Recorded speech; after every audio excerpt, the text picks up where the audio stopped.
diberkahi, dilapangkan rezeki, dan semua yang ada di sini dibukakan pintu-pintu surga oleh Allah. Kita lanjutkan kajian kita sekarang sampai nomor 161.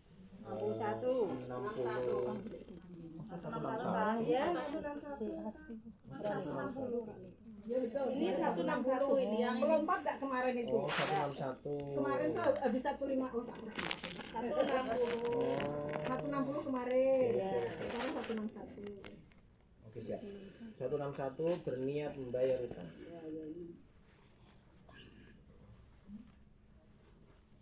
Berniat membayar utang.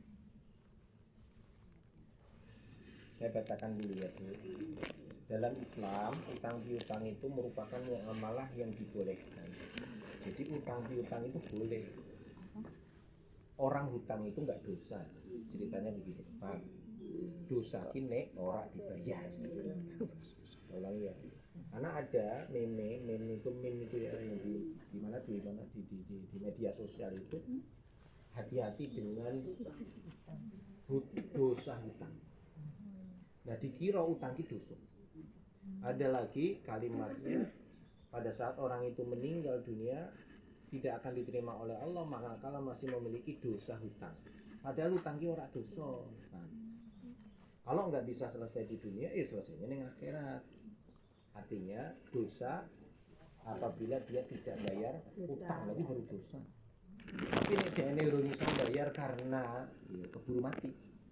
Nah, selesaikan di akhirat. Nek ahli warisnya orang Isa. Kembali lagi sekarang. Jadi utang piutang itu muamalah yang dibolehkan. Ini penting dulu dicatat, utang piutang itu into. Aku utang ku hari ini, yo into. Aku rentet aku. Nah, ini ra ono sing diutangi, ya ra ono ya ra iso. tapi jangan jadi kebiasaan.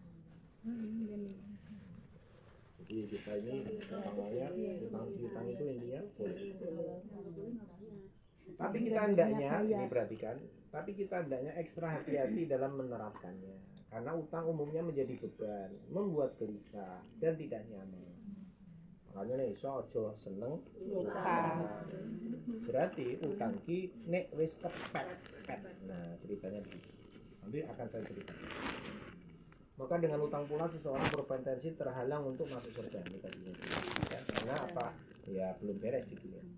Berutang sebaiknya dilakukan dalam kondisi yang tidak mungkin lagi untuk mencari jalan lainnya, jadi kepepet. Sementara keadaan sangat mendesak. Nah, ini betul. Jadi utang kuwi into nek iso pas kepepet. Bukan nek iso pas kondisi sedang kepepet.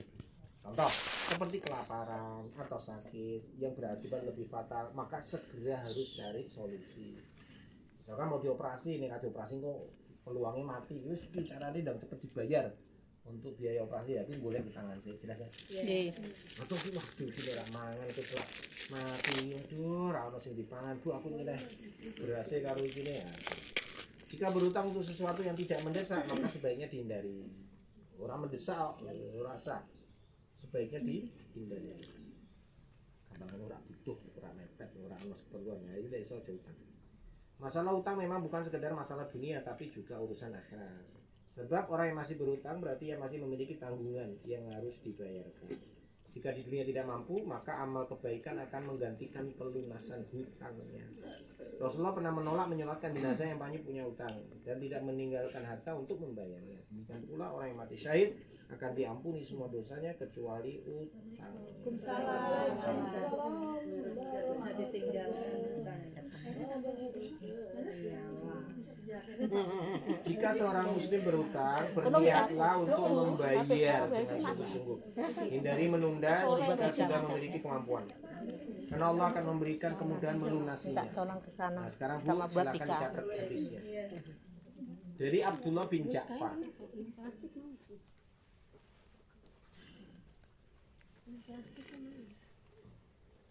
Dari Abdullah bin Ja'far radhiyallahu an bahwa Rasulullah SAW bersabda.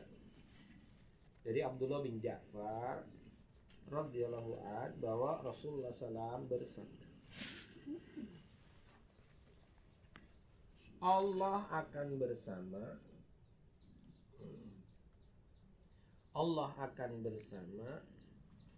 dalam kurung ya Bu, memberi pertolongan. Allah akan bersama dalam kurung memberi pertolongan pada orang yang berhutang. Dalam kurung Allah akan bersama dalam kurung memberi pertolongan pada orang yang berutang dalam kurung yang ingin melunasi utangnya, yang ingin melunasi utang. Sampai dia melunasi utang tersebut. Sampai dia melunasi utang tersebut.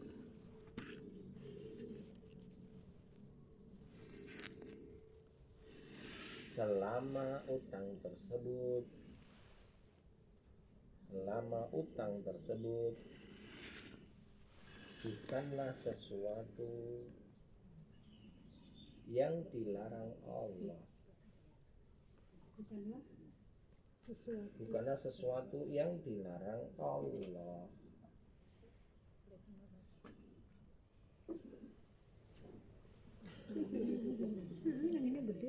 Hadis riwayat Ibnu Majah.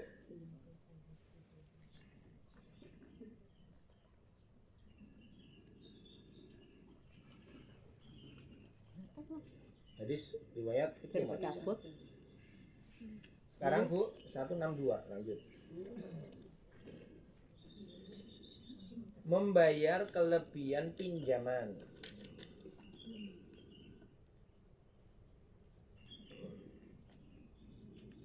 Membayar kelebihan pinjaman.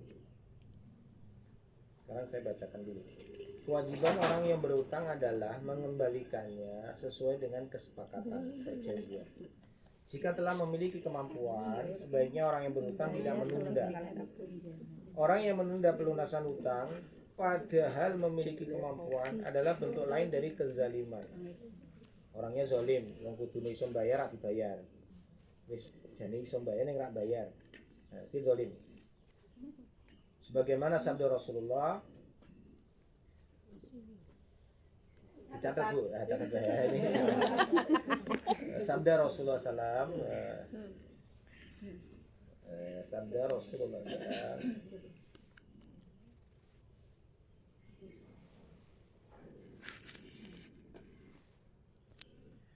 menunda pembayaran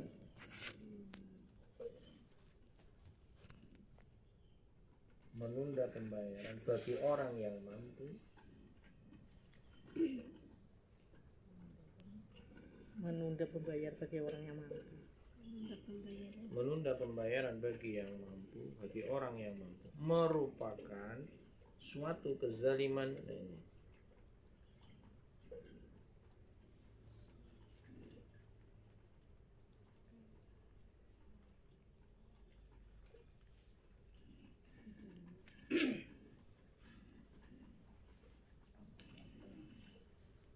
Menunda pembayaran bagi orang yang mampu merupakan suatu kezaliman. Hadis riwayat Bukhari.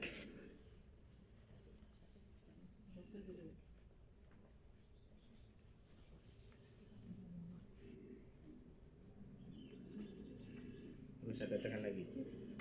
Ini bukan hadis ya. Termasuk kebaikan dalam berutang adalah melunasinya pada waktu yang telah disepakati oleh kedua belah pihak. Dianjurkan pula bagi si peminjam, perhatikan. Dianjurkan pula bagi si peminjam untuk melebihkan pengembalian pinjamannya tanpa ada paksaan dari si pemberi pinjaman. Misalkan, pinjam uang sebesar 1 juta. Karena kita ada rezeki lebih dan ingin berbuat baik kepada si peminjam, kita mengembalikan dengan kelebihan 25.000 misalkan. Jadi balik ke 1 juta, ya kayak hadiah piro? 20.000. Hal ini pernah dilakukan Rasulullah SAW yang sempat berutang onta kecil. Namun beliau mengembalikannya dengan onta yang besar. Padahal nilai onta ini cilik, dibaliknya onta ini gede. Nah, misalnya saya pinjam Bu hari ini, aku buat silai wedhuse siji. Nah, baru kuwi tak balike wedhuse dadi gede atau dadi loro. Nah, itu melebihkan. Ya Bu, tak kei loro wedhuse. Makasih wingi baru mbok silai. Sama kita pinjam beras gelas balik kene rong gelas itu boleh. Burung rampung. Sebagaimana hadis diriwayatkan dari Abu Rafi, Rasulullah SAW mengisahkan, iki catat ora tak waca kesik ya. Kisahnya begini, Rasulullah SAW meminjam anak onta dari seorang laki-laki, lalu datang kepada beliau satu onta dari onta-onta sedekah. Maka beliau menyuruh Abu Rafi agar ia membayar onta kecil kepada laki-laki itu.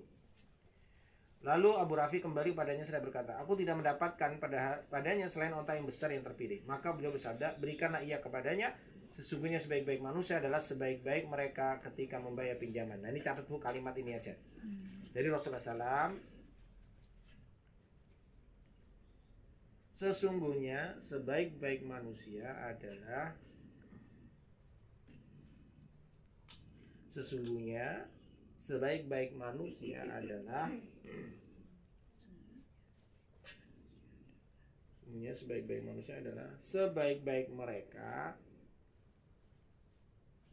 sebaik-baik mereka ketika membayar pinjaman. Hadis riwayat Muslim.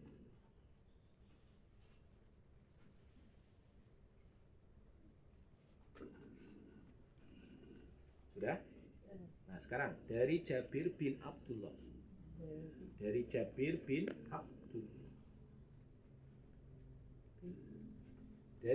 bin Abdullah radhiyallahu an, ia berkata,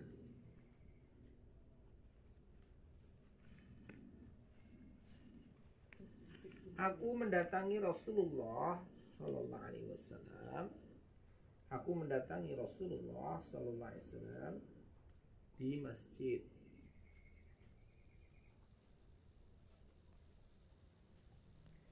Sedangkan beliau punya utang kepadaku. Aku mendatangi Rasulullah SAW di masjid, sedangkan beliau mempunyai hutang kepadaku.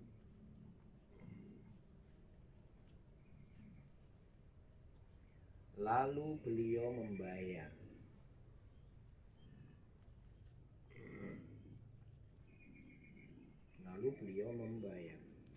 Dan menambahkannya. Hadis riwayat Bukhari.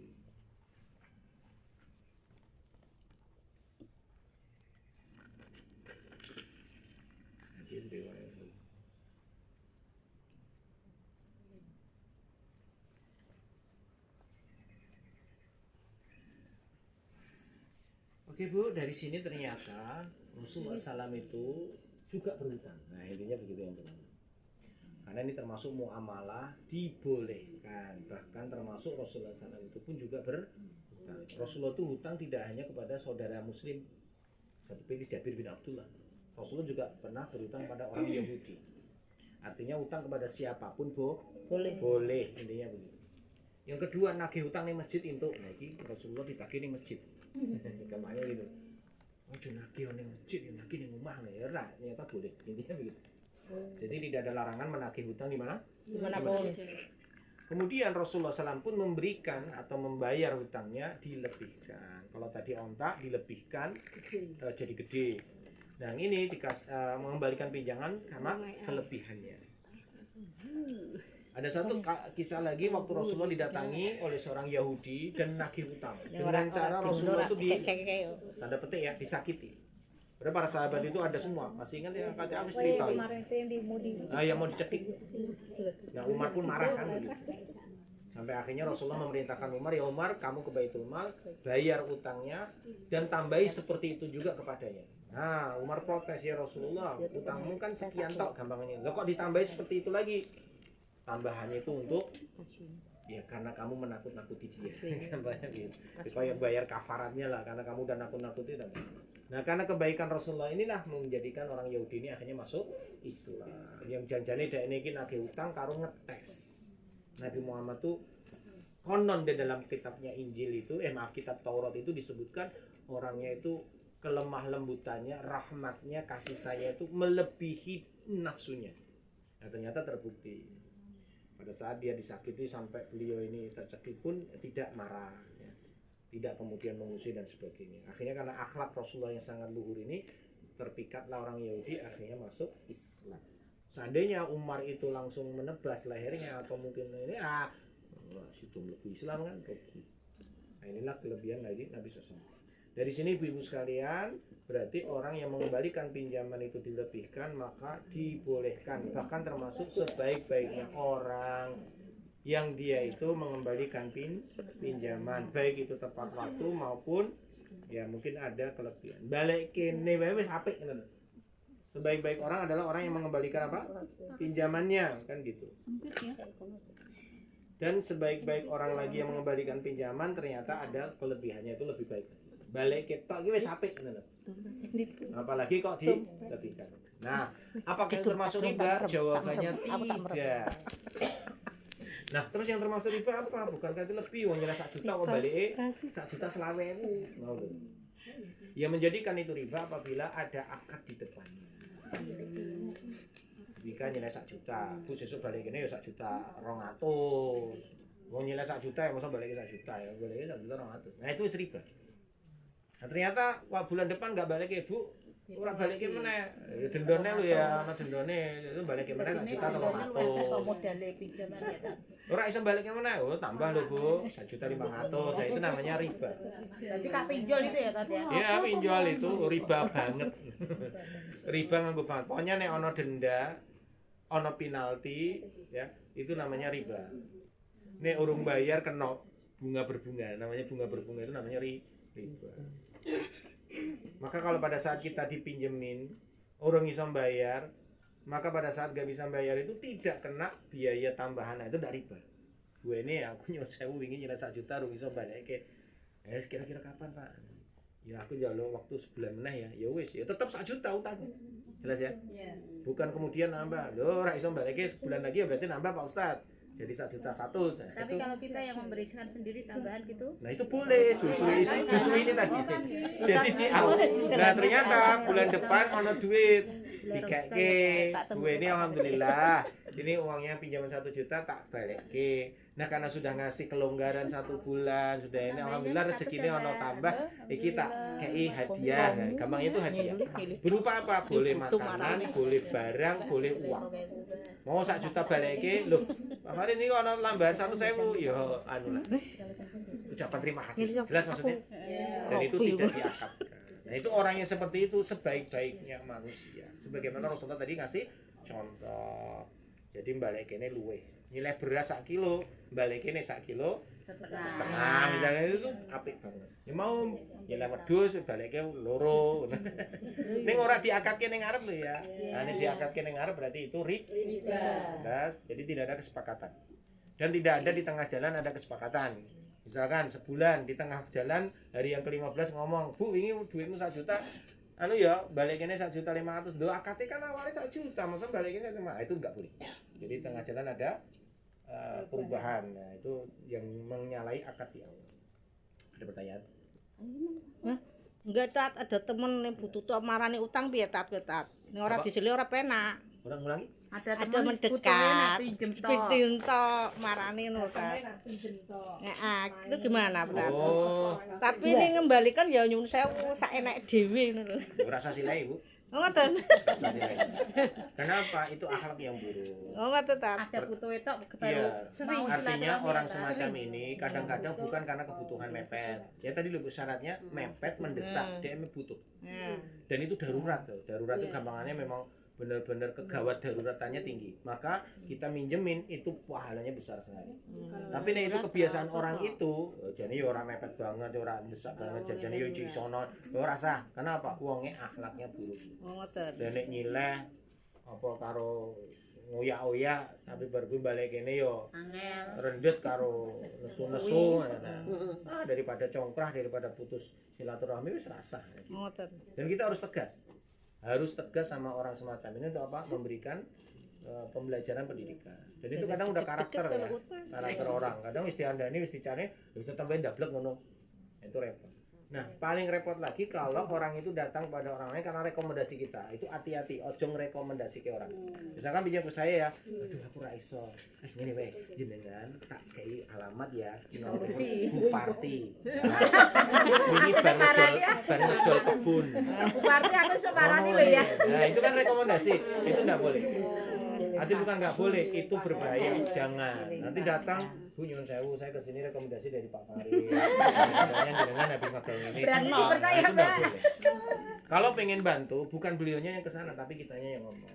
Bupati nyuwun sewu, ini ada saudara saya kok kesulitan. Nah, minta tolong bantu bisa enggak? Itu yang dilakukan Rasulullah SAW saat membantu sahabatnya yang kemiskinan, yang kurang. Akhirnya ngomong sama sahabat, siapa di antara kalian yang mau menolong dia? Nah, ini Rasulullah sebagai mediatornya, sebagai badannya gitu loh. Jadi bukan orangnya suruh ke sana. Ya, misalkan ada sahabat ini terus ke rono kayak temen. Nah, itu lebih berbahaya kalau orang ini nanti akhirnya mencatut nama kita dan akhirnya kita sendiri yang kena. Kecuali kitanya ini memang tinggi trustnya ya. Trustnya tinggi itu artinya orang itu memang dipercaya, orangnya bagus. Karena ada lagi Rasulullah SAW kasus yang kedua, itu sahabat ini disuruh datang, pergilah kamu kepada Aisyah untuk minta. Nah, Aisyah didatangi sahabat, saya diminta Rasulullah untuk kesini minta sedekah atau minta ini. Nah, siapa yang nyuruh? Rasulullah. Ya wes oke toh ya. Kenapa? Sing nyuruh wongnya wes. Oh, orang luar biasa. Ada lagi sahabat disuruh datanglah kamu ke Utsman bin Affan. Jadi gitu. Nah, Rasulullah nggak langsung ke Utsman, tapi orangnya ke Utsman membawa nama besarnya Rasulullah SAW. Itu boleh. Nah, sekarang tapi orang Tegas malah diculiti ya, Tat ya. Oh iya betul. Makanya pahalanya akeh. Oh gitu. Saya dulu Iya. Ini kan nama saya dipinjam orang, baru pinjam musuh. Iya, iya. Berapa bulan itu enggak? Nunggak. Diculiti orang banyak. Itu ribanya itu yang nanggung saya apa yang pinjam itu? Ya nanggung mereka. Tapi jenengan jadi korban kan gitu. Kan yang pakai bukan jenengan, yang gunakan juga bukan jenengan. Nah, tapi jenengan kan dipakai itu, nah itu Lah kok sebenarnya entu jenengan jadi korban. boleh. Kok entu napa? Ya awalnya mungkin apian atau lho kaya wau lho. Berapa kali gitu? Nah kalau bisa jangan Pak seperti itu. Kan iku bang masalahe, kecuali enggak bang ngono lho. Nyuwun sewu lho, Tat. Kena dosa Iya. enggak itu? Apanya? Ya kena kalau dengan kesadaran dia dosa. Karena gampangannya dia tahu persis. Iya nanggung dosa. Kan Bukan dosanya dia ibu nggak bayar enggak, justru dosanya karena terlibat dalam prosesi itu. Lah iya kan Karena nama ibu dipakai, syaratnya kan harus ini. Nah ternyata dia enggak punya syarat, ibu yang punya disilah. Nah ibu dengan sadar memberikan, berarti ikut terlibat. Iya. Tapi beda lagi. Nah awalnya itu dibolehkan karena apa? Mendesak darurat. Tapi kedepannya jadi seperti itu kan sesuatu yang kita tidak inginkan, maka menjadi beban atau dosa. Nah setelah ini selesai jangan ulang lagi, intinya gitu. Tapi yang pertama itu pernah itu yang mau saya Iya iya, pahalanya akeh. Lah iyalah. Coba ditagihne kono nyacara. Iya nanti ditagih pahalanya. karena agak berapa bulan itu Nah, ada lagi tadi?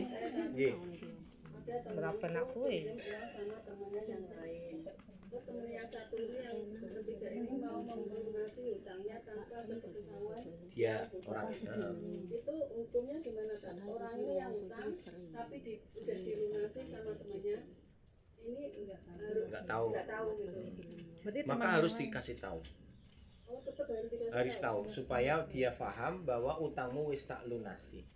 Sehingga dia tidak akan ketakutan, tidak menjadi beban kalau dia masih punya utang. Yang kedua, saudaranya ini membantu dengan jelas bahwa saya membantu saudara saya untuk menyelesaikan utangnya. Harus akadnya jelas diomongkan, dia ngerti. Dan orang yang diutangi ini saat uangnya dikembalikan, dia juga harus ngasih tahu. Bukan jenengan yang ngasih tahu, utangmu tak lunasi. Tapi sing dibayar ki mau. Misalkan ya saya yang dibayar lunas, aku ngomong, Bu, utangmu wis lunas dibayar koncomu. Paham maksudnya? Harus yang ini memberitahu dia atau saudaranya itu ngasih tahu dia utangmu tak lunasi. Apa yang tadi yang dibayar itu yang ngomong yang utang itu ya. Betul sekali. Jadi yang diutangi ini ngomong, utangmu wis lunas, Bu. Dibayar Loh, si A. aku rung bayar kok. Ada yang Kancamu bayari. sing Ada bayar. yang Nek bayari. ra gelem diunekke, ora gelem diketahui, ada saudaramu atau kancamu wis pokoknya kancamu lah wis lunasi. Jadi tidak tahu menahu siapa yang tadi. Bayar. Jadi namanya tetap terjaga. Ning sing ngutangi ngomong. Akhirnya dia seneng, alhamdulillah, serah ono beban.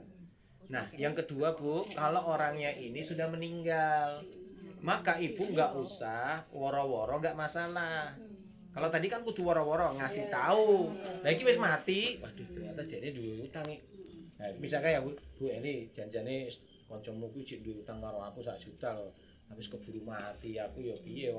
Anak-anak yo do ora duwe ya ora duwe. Ya wis tak bayari wae Pak Ustaz. Nah, bayar kan ora mungkin ngomong, "Bu, utangmu tak bayar." Enggak. Nah, nanti di akhirat. Saat di akhirat itulah jenengan nanti akan mendapatkan banyak pahala. Beliau ini mati akhirnya tidak tertanggung ruhnya karena wis dibayari ya. Yang kedua di akhirat dia tidak akan terbebani utang lagi. Kenapa? Wis dilunasi. Nah, jenengan ketambahan banyak pahala karena melunasi hutang saudaranya.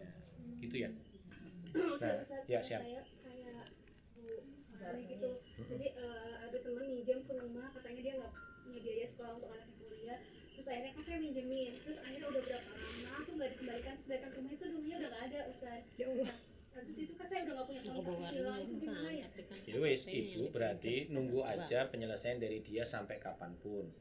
Atau yang kedua, ya wis engko ning akhirat wae. Jadi pilihannya nunggu sampai dia mungkin mengembalikan entah kapan nggak ngerti, atau yang kedua ya wis engko ning akhirat wae. Maka setiap menunggunya itu ibu dapat pahala.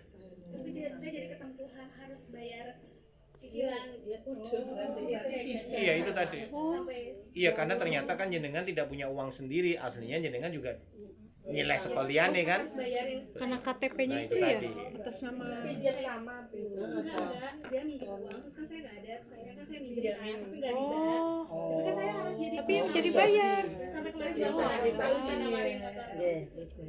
Iya, artinya karena kita ini minjem, sebetulnya kita nggak ada duit, gitu. Tapi kalau kasihan kita berjamin dengan menjadikan nama kita, kepercayaan orang, Bu aku nilai duit sih kan gitu. Nah, kita bayarin ke sana toh. Nah, kita dapat pahalanya. Kenapa? Ngutangi. Saya bacakan sekarang ya. Satu hal yang penting banget. Saat Rasulullah SAW itu Mi'raj dan masuk surga. Waktu itu kan Rasulullah diperlihatkan neraka, diperlihatkan surga. Dua pendapat, satu Rasulullah itu tidak masuk surga, cuman diperlihatkan surga. Yang kedua, pendapat kedua, Rasulullah memang benar-benar diajak masuk surga. Nah, sama-sama benar lah. Nah, saat itu Rasulullah melihat ada salah satu pintu di surga. Di dalam surga itu ada pintu, ada tulisan. Ya kayak pintu, ada plakat, ada tulisan nih. Satu sedekah diberi pahala 10 kali lipat. Dan yang minjemin utang mendapatkan pahala 18 kali lipat. Jadi tulisannya nih gone pintu surga itu, siapa yang memberi sedekah 1 kali maka mendapatkan pahala 10 kali lipat. Siapa yang minjemin 1 kali, Allah akan beri ganjangan 18 kali lipat. Ini menunjukkan bahwa ngutangi wong, minjemi orang itu pahalanya luwih akeh, 18 kali lipat dibanding sedekah. Nah, bedanya apa? Kalau sedekah itu bisa jadi orangnya punya sesuatu. Kan sedekah ya Bu ya. Misalkan ya, dia masih punya beras sebetulnya, tapi kita ngasih beras. Kan jadi cek duit tapi kita ngasih, itu sedekah. Ngasih pakaian, jadi cek duit pakaian, tapi kita ngasih itu namanya sedekah. Tapi kalau minjemin itu kadang-kala orang itu udah nggak punya apa-apa. Butuh banget. Nah, makanya pahalanya luwih gede. Makanya ngutangi kuwi luwih gede ganjarane dibanding sedekah. Makanya nek ana sing nyileh nek dhewe iso ya nyilehi. Sitat. Oke. Iki tak dicontoh Bu Dewi nyun sewu. Saya ada orang mau pinjam saya. Ada lah itu deh. Ya. Bu Dewi pinjam saya tat. Betul. Sudah ada antara 3 tahun 4 tahun, malah lebih lah. Lah ternyata Bu ini nembuning Bu Dewi katanya punya utang ke Mbak Arini. Iya nanti disaur, tapi sampurane ora disaur piye tat kowe. Berarti wis dikei informasi saking Bu ini loh bahwa Bu Dewi itu punya utang saya ngono lho tat. Bu Dewi itu punya, Bu Dewi pernah minjam. Udah diingatkan jangan Terus Aku curhat sama Bu Ya, Weni terus Bu suruh Weni. nyampaikan ke Betul. Bu Dewi, ternyata cuma bilangnya iya saya punya utang gitu toh orang ini usaha niatnya. Makanya gimana kembali, barang siapa yang dia punya hutang, kok dia punya niat mengembalikan, Allah akan membersamainya. Kan tadi hadisnya. Maka membersamainya gimana? Allah akan gampangkan rezekinya, Allah mudahkan urusannya sehingga bisa bayar. Barang siapa yang punya niat apa tadi? Membayar. Nah kalau dia iya, tapi yakin yang hatinya orang niat bayar, maka itu termasuk jadinya dosa besar. Nanti pada saat di hari kiamat, maaf ya, misalkan dia mati belum sempat bayar tapi niat gak bayar, maka mati pada saat bangkit di hari kiamat dengan wajah yang gak ada kulitnya, jadi hanya cuma tengkorak toh. Kenapa? Itu termasuk orang yang dulu di dunia niat orang bayar. Itu tadi, yo aku duwe utang memang, tapi orang niat bayar ya itu tadi. Tapi nih ngomong, yo aku duwe utang, aku tak bayarin. Nah, habis itu dia ono hadapan. Berarti duwe niat. Maka Bu, perhatikan ya ini ya. Kalau jenengan punya utang, jauh. Kalau jenengan punya utang, Bu, niatkan kuat bayar.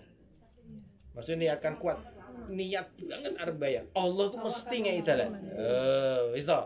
Pokoknya aja nganti ono niat tak bayar wong dekne ya sugih kok padha wae nguyai segara. Aja ngono. Tetep wae wong kuwi iki ya butuh. Kadang-kadang dia nggak butuh tapi kita ada beban.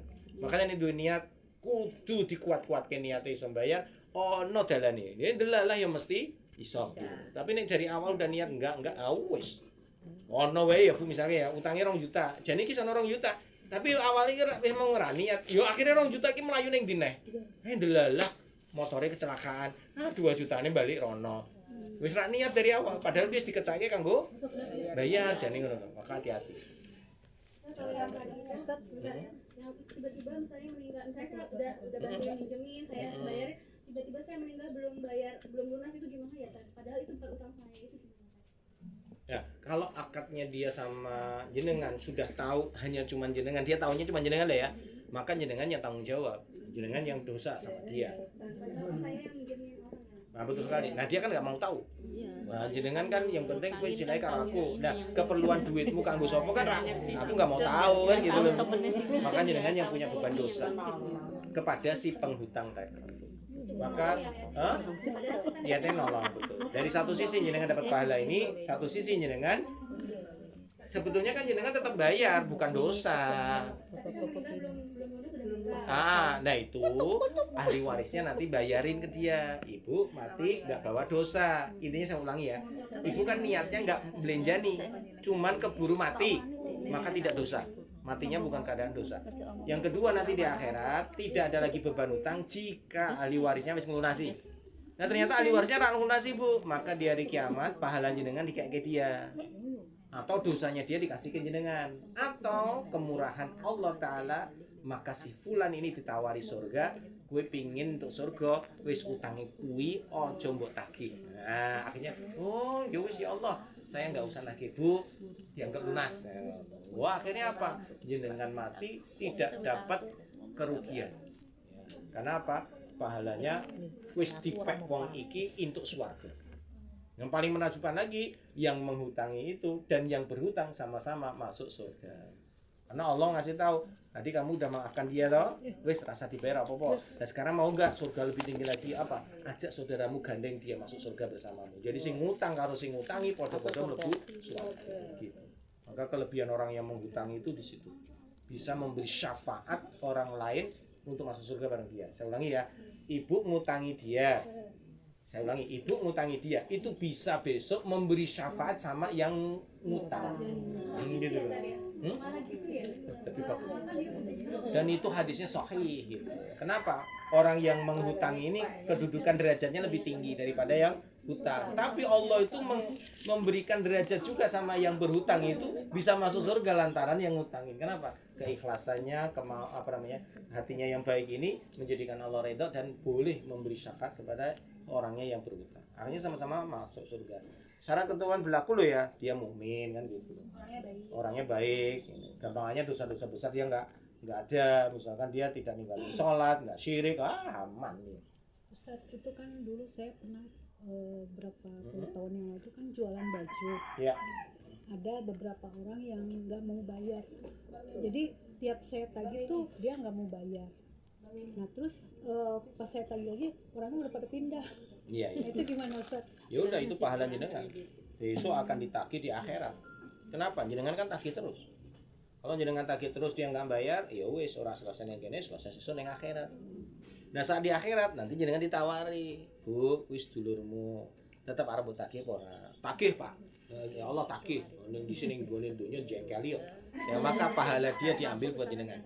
Tapi kalau jenengan ditawari surga sama Allah, wis surgane to ya wis ya Allah, cuman kelambi wae mawon pun mboten apa-apa. Tak anggap lunas. Wah, jenengan dapat surga itu. Tapi banyak Ustaz sampai modal saya habis. Ya alhamdulillah pahalanya juga ya. Jadi nggak jualan lagi akhirnya. Justru itu tabungan jenengan akhiratnya kan banyak banget. Oh alhamdulillah. Aku sprint Sampai nggak jualan sprint krat-kratan aku. Ingat ya saya ulangi yang ini nambah mikir sedikit ono ini. iman, Bu, prinsipnya tuh begini Aku loh, Bu. sprint Nyuwun sewu ya. krat-kratan. Ini harus kita pahami. Ini buat ibu-ibu penting, Pak. Ibu kalau tadi ngutangi dodol klambi, dodol cilok, dodol apa, ora dibayar-bayar. Ibu tadi ngeki apa, ora diselesaikan. Ingat, Bu, semua itu nanti akan diselesaikan nek ning donya ning akhirat. Terus yang kedua, Bu, ibu ojo gelo. Kenapa? Wong kabeh iki nggone Gusti Allah kok.